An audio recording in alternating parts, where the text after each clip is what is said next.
हाय दोस्तों, कैसे हैं आप सभी। मैं डॉक्टर अनव्यास फिर से अपने YouTube चैनल पर आप सभी का स्वागत कर रहा हूं और आशा कर रहा हूं सभी ठीक है, मस्त एंजॉय कर रहे हैं। एचआर एनालिटिक्स के सब्जेक्ट पर मैं आ गया हूं, बैक टू बैक सारे इंपॉर्टेंट क्वेश्चंस लेकर आ गया हूं। 14 मोस्ट इंपॉर्टेंट क्वेश्चन होने वाले हैं अपने अंतिम प्रहार में एक बार फिर से, और जल्दी से देख लेते हैं अपने 14 क्वेश्चन कौन कौन से हैं। अच्छा, इस पेपर के बारे में बहुत सारी इंटरेस्टिंग बातें आपको ध्यान में रखनी है।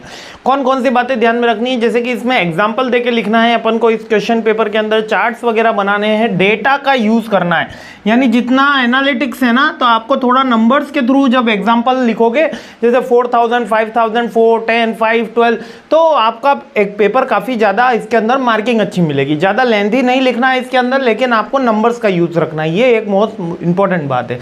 दूसरा, काफी स्कोरिंग सब्जेक्ट रहता है, लेकिन थोड़ा सा आपको ध्यान रखना है कि आप क्या लिख रहे हो। ज्यादा वेग लिखोगे तो इसके अंदर फिर दिक्कत आती है ना। तो एग्जाम्पल देते समय अपन को पिन पॉइंट बातें लिखनी है। लाइक फर्स्ट क्वेश्चन अपन देखते हैं, HRIS से क्वेश्चन बनता है कि HRIS की इंपॉर्टेंस बता दो और इसके सोर्स बता दो।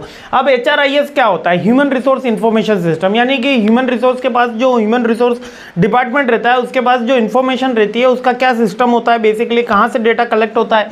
तो उसके सोर्स तो हमारे इंटरनल और एक्सटर्नल होते हैं।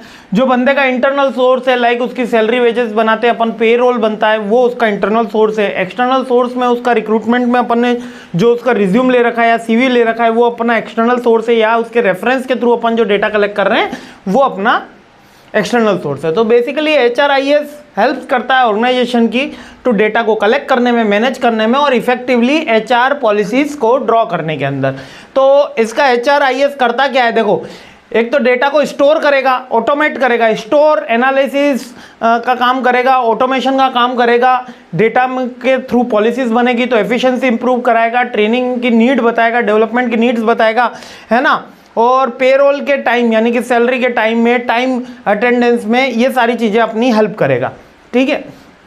अब इसके सोर्स क्या है, देखिए मैंने आपको पहले ही बोला था, इंटरनल सोर्स है जो एम्प्लॉय का रिकॉर्ड्स होगा, लाइक कि कोई नया हायर हुआ तो उसका फॉर्म हो सकता है, कॉन्ट्रैक्ट हो सकता है, बैकग्राउंड अपन चेक कर सकते हैं, है ना, ट्रेनिंग के रिकॉर्ड्स हो सकते हैं, है ना, ये एग्जिट इंटरव्यू, ये उसके इंटरनल हो गए पॉइंट, ठीक है। और पेरोल का डेटा तो आपको समझ में आ गया, जो सैलरी शीट्स होती है ना, वो पेरोल के डेटा में आती है, ठीक है। और इतना ही अपन को याद में रखना है।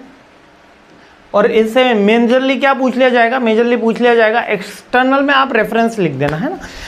और इसके बेनिफिट क्या रहते हैं, इसके बेनिफिट रहते हैं हम एक्चुअल में टाइम का मैनेजमेंट कर सकते हैं, एक्चुअल में ट्रेनिंग एंड डेवलपमेंट की नीड करेक्टली आइडेंटिफाई कर सकते हैं, HR को मोर इफेक्टिव बना सकते हैं, है ना। और इसके थ्रू इंफॉर्मेशन ड्रॉ करके HR के लिए बेटर प्लानिंग कर सकते हैं, जॉब एप्लीकेशन की बेटर स्क्रूटनिंग कर सकते हैं, यही सारी चीज़ें लिखनी है, ठीक है। और बस इतना ही अपन को लिखना है। स्किल्स को इंप्रूवमेंट करने में भी HRIS का रोल होता है। और these are the backbone of the company, क्योंकि ये कंपनी को बताते हैं कि आने वाले टाइम के अंदर HR की क्या पॉलिसीज रहने वाली, क्या स्ट्रेटजीज रहने वाली, कितनी हमको रिक्वायरमेंट है और हम उसको कैसे मैच कर सकते हैं। तो HRIS बेसिकली HR डिपार्टमेंट का ही रोल है, इंफॉर्मेशन सिस्टम, ठीक है।